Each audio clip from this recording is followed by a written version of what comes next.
So we are back in another lockdown. Hopefully you're staying nice and safe at home and following the government guidelines. However, maybe within the next 7 or 8 weeks we will be able to get out on the golf course, and today I'm going to start giving you a few tips on how to improve your game whilst you're at home and give you ideas and things to work on in anticipation of golf starting, if we keep our fingers crossed, in a few months' time. So today I'm going to have a little chat to you about posture and setup with a driver and how it can affect your ball flight. So we're going to head out into the garden. I've got my golf clubs with me here. We'll dodge the kids doing the homeschooling, and we'll see you very shortly.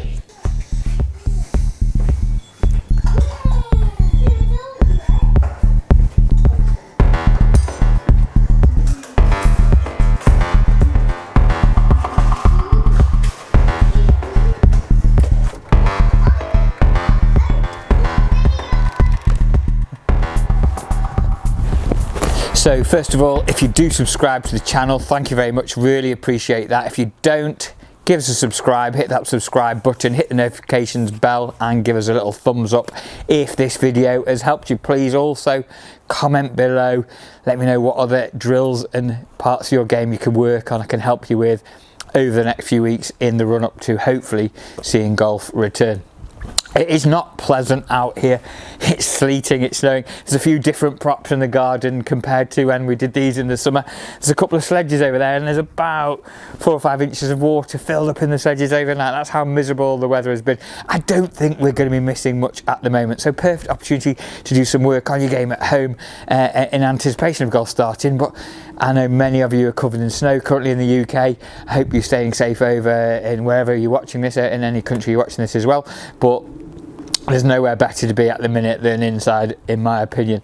So I did mention we're going to have a little chat to you about setup and ball position and posture with your driver, and it's quite important we get this right. Personally, I believe a driver should be hit slightly on the upswing.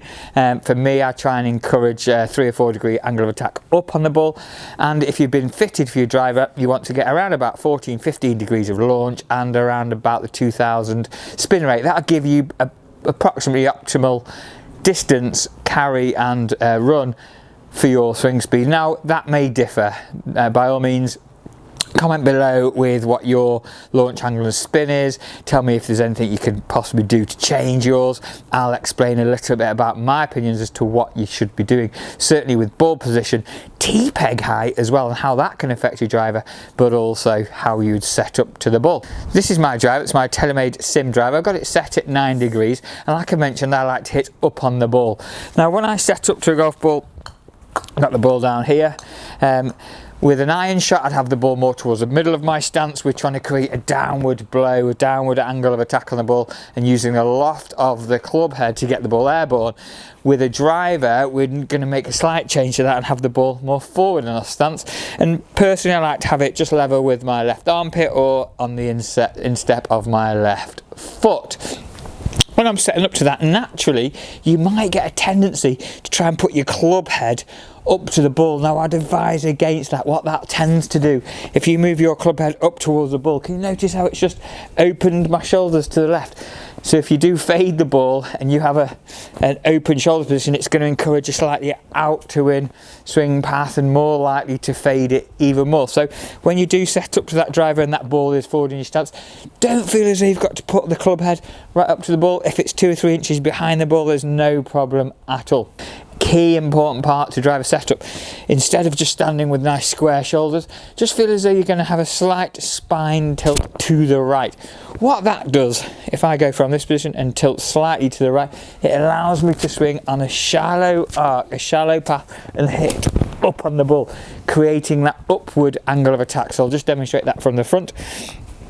So from here, driver's about 2 or 3 inches behind the ball, ball's level with my left instep, and there's that, you can notice there's that little spine tilt to the right, which allows me to come back underneath and hit up on the golf ball. Sweep the ball away, hopefully with 13 or 14 degrees of loft, like I mentioned, and keeping the spin off the ball. So effectively, I've got the ball here sat on a nice high tee peg. We want to catch it on the upswing. That helps reduce spin and increase launch. Quite important if you want to get the most distance you can out of your driver. Now, a couple of things to be careful of. If you have the ball a little bit too far back in your stance and a bit too much weight on this left side in your setup, and you don't have that spine tilt behind the ball, very easy for you to get steep on the ball. Now, steep gives a couple of different things. First of all, from behind, if you see steep, it comes a little bit out to in and down the ball. Okay for iron shots, good for wedge shots, but for me personally, that's going to give a low squeeze, a low left launch, and then if the blade's open, it might cause a slice. If the blade's closed, it's going to smother hook down to the left. You don't really want to do that. Also, you might notice, certainly on my driver, I don't have any marks, but you might get a few sky marks, roof marks on the top of your driver if you've got a bit of a steep angle of attack. If your ball is too far back and you're hitting down on the ball too much, the ball will pop off the roof of the club and up into the air. Not a very pleasant shot, and it does devalue your driver very quickly. If you're prone to that, by all means tee the ball a little bit lower, but personally I'd advise you just to move the ball a bit further forward and try and spine tilt back a little to create that shallower angle of attack and more of an inside movement from this inside position here into the ball impact. I did briefly mention T-peg height. Now, this pink T-peg seems to be quite a popular T-peg height for modern day drivers, and the reason for that, it does just sit the ball just above the top of the club, allowing you again to catch the ball on that upswing. If you've got a steep angle of attack with the driver, you don't want a high T-peg, you want a low T-peg. If you've got a shallow angle of attack with the driver and are able to hit the ball on the upswing, you can tee it high and watch it fly. Now, there has been tests done and there's plenty of videos out there, some great videos about how changing tee height can affect the spin and launch of your driver, so have a little look at those. So I'm just going to have a little recap. It's starting to snow now, it's a bit cold and sleety out here.